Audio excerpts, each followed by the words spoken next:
पादारविन्दशतकं 51-60। अविश्रान्तं तिष्ठन्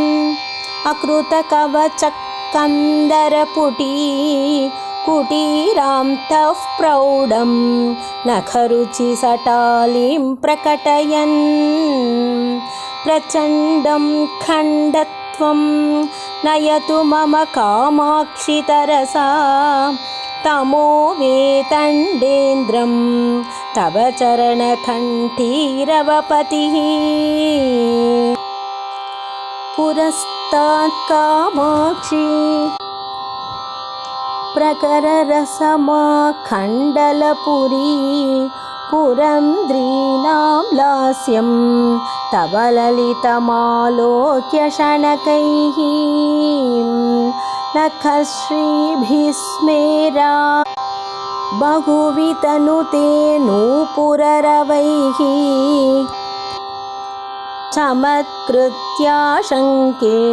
चरणयुगली चाटुरचनाः सरोजं निन्दन्ति नखकिरणकर्पूरशिशिरा निषिक्ता मारारेः मुकुटशशिरेखा हिमजलैः स्फुरन्ती कामाक्षी स्फुटरुचिमये पल्लवचये तव धत्ते मैत्रीं पथिक सुदृशा पादयुगली नतानां सम्पन्तेः अनवरतमाकर्षणजपः प्ररोहत् संसारं प्रसरगरिमस्तम्भनजबः त्वदीय कामाक्षी स्मरहर मनोमोहनजपः पटीयान्नः पायात् पदनलिनमञ्जीरनिनदः वितन्वीतानाथे मम शिरसि कामाक्षि कृपया पदाम्बोजन्यासं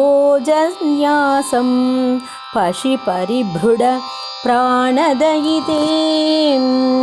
पिबन्तो यन्मुद्रां प्रकटमुपकम्पापरिसरं दृशानानन्द्यन्ते नलिनभवनारायणमुखाः प्रणामोऽध्यद्बृन्दारकमुकुटमन्दारकलिका विलोलल्लोलम्बं प्रकरमयधूमप्रचुरिमां प्रतीप्तः पादाब्ज द्युतिवितति पाटल्यलहरी कृशाणुकामाक्ष्यां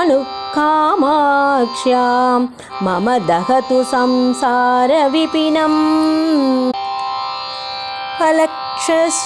अलक्षश्रीरुक्षाधिप शिशुसतृक्षैः तव नखैः जिकृक्षुर्दक्षत्वं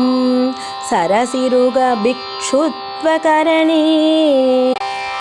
क्षणान्मे कामाक्षी क्षपितभवसंक्षोभगरिमां वचो वैचक्षण्यं चरणयुगली पक्ष्मलयताम् समन्तात् कामाक्षी क्षततिमिरसन्तानसुभकान् अनन्ताभिर्भाभिः दिनमनुदिगन्तान् विरचयन् अनुन्ताया हन्ता मम जडिमदन्तावलहरीः बिभिन्तां सन्तापं तव चरणचिन्तामणिरसौ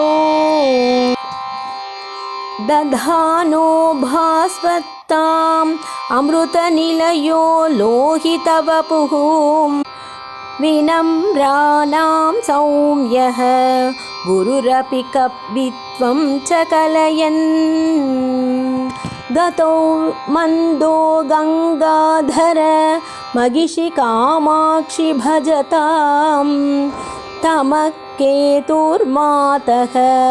तव चरणपद्मो विजयते नयन्तीं दासत्वं नलिनभवमुख्यान् असुलभ प्रदानाद्दीनानाम् अमरकुरु दौर्भाग्यजननीं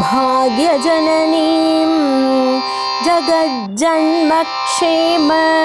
क्षयविधिषु कामाक्षि पदयोः दूरीणामिष्टेकः तव पणितुमाहो पुरुषिकाम्।